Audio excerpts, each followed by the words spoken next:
So yan, good morning mga Lods, Sherlock Motoshop, nagbabalik. So mayroon tayong gagawin. Ang issue nito mga Lods, alam nyo na. Yan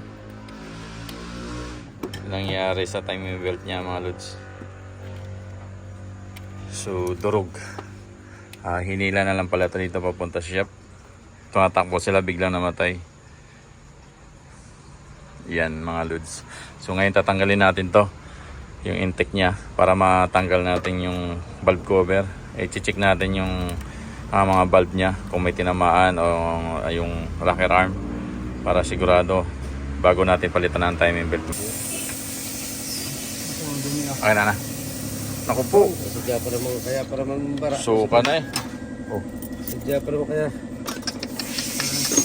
Kaya pa wala mo nakabong lang iska kaunti na. Kaya pala hindi na. Kaya plus, ay naku po. Kaya pa sa iyo maniko. Nalabas na ang langis. Sa iyo kaya nalabas na dito, kung sa kayo wala dito makapo.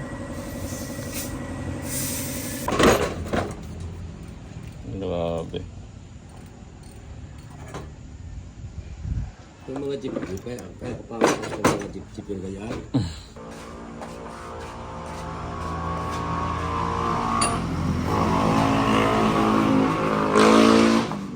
Yan yung pinakapitan ng EGR. Oh. Wala na madanan. Ayan mga Lods, tanggalin natin yung pag-cover para makita natin yung loob kung may tinamaan ba ang mga valve or rocker arm na putol. So atin yung tatanggalin muna mga Lods. Basta. Yan. Sa bala, sa dulo. Yan.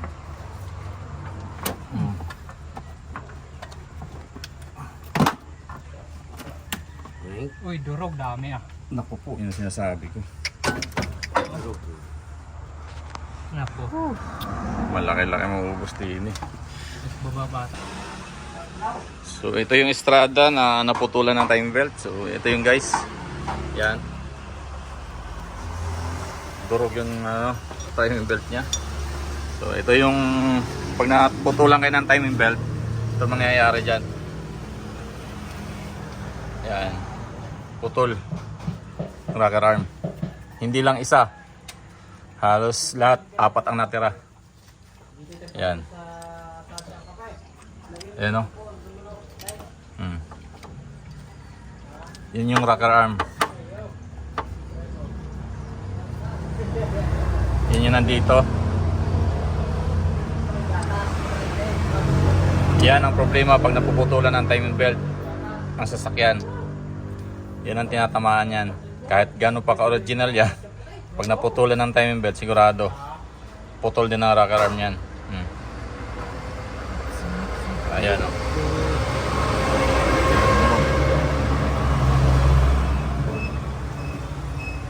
Ayan, putol yung timing belt.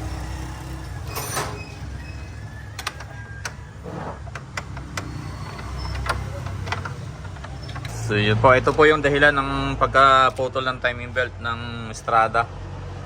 Ayan o, stack up yung bearing. Oh, yan. Makikita nyo, ayan, sunog. Oh. Sunog na sunog oh. Nag-stack yung bearing yan. Yung idle bearing ng timing belt. Ayan o. Ayan o, umikot. Lahat pala yan o. Ito, isa, kunti na rin gumalaw o. Kapraso na. Oh. Kunting-kunti lang. Dapat yan naikot. Yan. Oh. Stack up. Ito isa, kaprasong galaw lang. Oh. Stack up na rin. Oh. Kaya mapuputol talaga ang timing belt dyan. Mitsubishi Estrada 2009. Durog yung rocker arm. Putol-putol. Dahilan ng pagkaputol ng timing belt. So, ito yung dahilan niya na stack up ang bearing. Matagal na ito. Hindi na umikot. Yan mga idle bearing niya, dalawa. Itong isa, gumagalaw pang konti. Oh. Wala. Ayaw din umikot. Ito wala na talaga. Pako na. So, yan. Ito yung timing belt niya, oh. Yan. Durog-durog.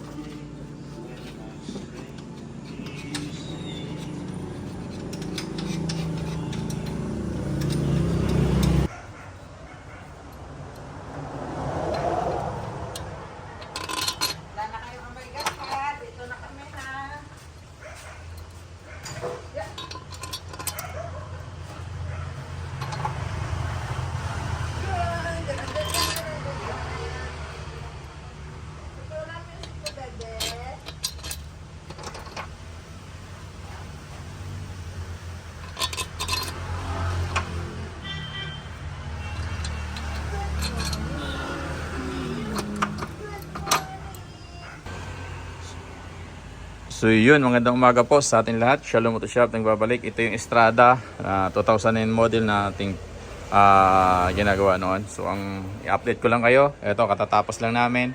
So naikabit na lahat. Hindi ko lang muna kinabit yung cover nya bago namin paandarin. So yan, may tubig na rin, may langis. So okay na. So ngayon papaandarin natin kung smooth ba yung under nya. Yun mga lods, sige Lar, start mo. Yun mga lods, one click. So God bless po sa ating lahat. Yun yung pinalitan natin ng timing belt, yung naputol. 2009 model na Estrada Mitsubishi 4D56U makina. So dalawa yung camshaft nya. Nagkasinta na rin tayo ng barbula, palit ng barbula.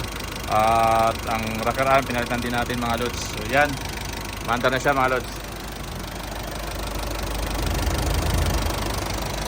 Yan, so wala naman pula. Yan, yun yung tubig nya. Nakakulant na rin yan. So medyo makalawang lang yung loob ng makina, kaya dapat may drain pa ito. So yun, magandang araw sa ating lahat. Shalom Auto Shop, nagbabalik. Salamat po sa lahat ng mga nakasubscribe sa aking YouTube channel. Thank you sa inyo mga lods. Bye bye.